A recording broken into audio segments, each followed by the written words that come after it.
भी चित्तौड़ के शासकों के ऊपर कोई भी संकट आया है, उन्होंने इस किले की शरण ली है। इसीलिए क्योंकि ये अजयगढ़ के नाम से भी जाना जाता था और इस किले को आज तक कोई जीत नहीं पाया, तो ये बहुत ही सुरक्षित था उनके लिए। जब उन्हें किसी भी आक्रमण का डर होता था या उनको लगता था कि कोई फौज उनके ऊपर आक्रमण करने वाली है, तो वो चित्तौड़ को छोड़कर यहाँ कुंभलगढ़ आ जाया करते थे। चित्तौड़गढ़ किले के बाद कुंभलगढ़ का ये किला मेवाड़ राज्य का उस समय का सबसे महत्वपूर्ण किला है। ये किले का प्रवेश द्वार है, इसका नाम हनुमान पोल है। यहाँ बाईं तरफ आप देख रहे हैं हनुमान जी की छवि विराजित है, जिसे राणा कुंभा मंडावपुर से लेकर आए थे।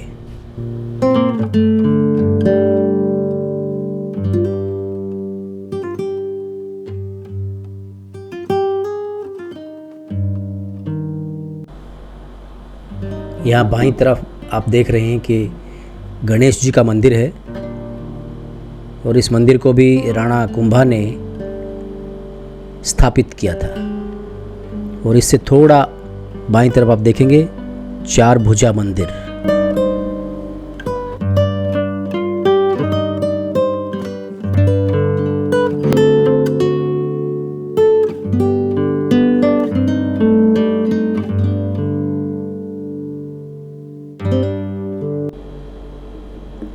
किले के परिसर में भैरव पोल, नींबू पोल और पगारा पोल के माध्यम से पहुंचा जा सकता है।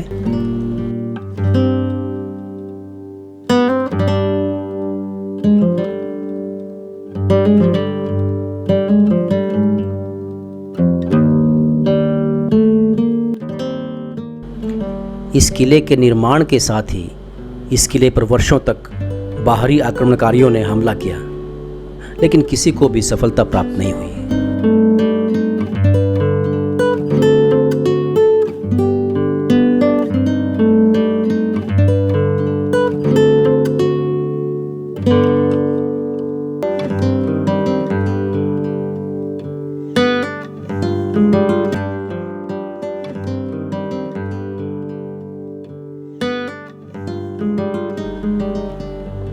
ये उस ज़माने में तोप खाना हुआ करता था। आप देख रहे हैं तोपें रखी हुई हैं उस ज़माने की, और सामने चित्र बने हुए हैं जिसमें बैलगाड़ी से तोप को ले जाया जा रहा है।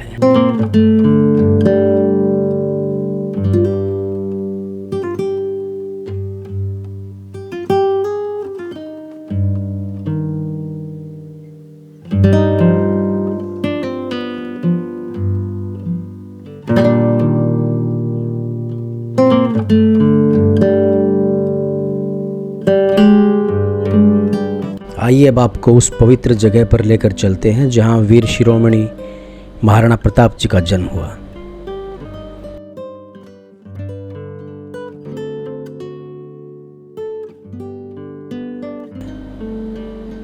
और जालियों में से जो आप देख रहे हैं वो सामने कमरा कंवरपदा महल का, जहां महाराणा प्रताप का जन्म हुआ।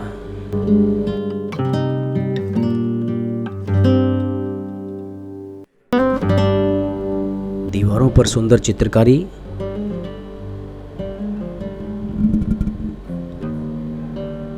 यहीं इसी किले में राणा सांगा की मृत्यु के बाद भक्त पन्नाधाय ने अपने बेटे की बलि दी थी और कुंवर उदय सिंह को बनवीर से बचाया था। गोगुंदा में राज्याभिषेक के बाद महाराणा प्रताप ने कुंभलगढ़ से ही मेवाड़ का शासन शुरू किया था। राणा कुंभा ने 1458 में 15-20 वर्ष के परिश्रम के बाद इस दुर्ग का निर्माण पूरा किया था। राणा कुंभा को मालवा गुजरात से संघर्ष की आवश्यकता थी और मालवा गुजरात से संघर्ष के लिए स्ट्रेटजिकली ये बहुत महत्वपूर्ण क्षेत्र था। मेवाड़ की दृष्टि से एक ऐसे दुर्ग की आवश्यकता थी जहां तोपें वगैरह आसानी से नहीं जा सकें, क्योंकि 1526-27 के बाद तोपों का चलन शुरू हो चुका था। इसलिए मेवाड़ की सुरक्षा और मालवा गुजरात पर अंकुश रखने के लिए इस दुर्ग का निर्माण राणा कुंभा ने करवाया।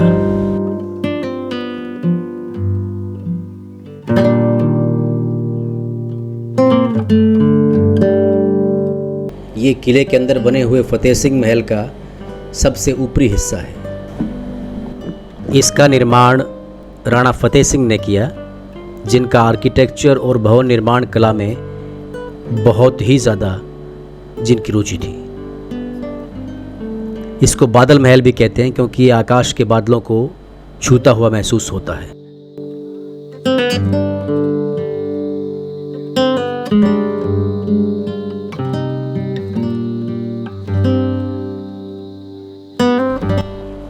अकबर के सेनापति शाहबाज खान ने 1576 में इस किले पर कब्जा कर लिया था, जिसको लगभग 1582 के आसपास महाराणा प्रताप ने वापस ले लिया।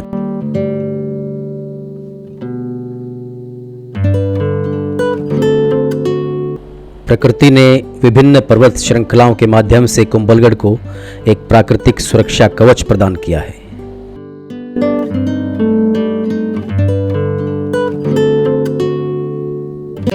महल के ऊपरी भाग से अरावली पर्वतमाला को कई किलोमीटर तक देखा जा सकता है। इस किले में 7 किलेबंद द्वार हैं। अरेट पोल, हनुमान पोल और राम पोल के माध्यम से किले में प्रवेश किया जा सकता है। अबुल फजल इस किले की ऊंचाई के बारे में लिखता है कि ये इतना ऊंचा है कि नीचे से ऊपर की तरफ देखने पर पगड़ी सिर से गिर जाती है।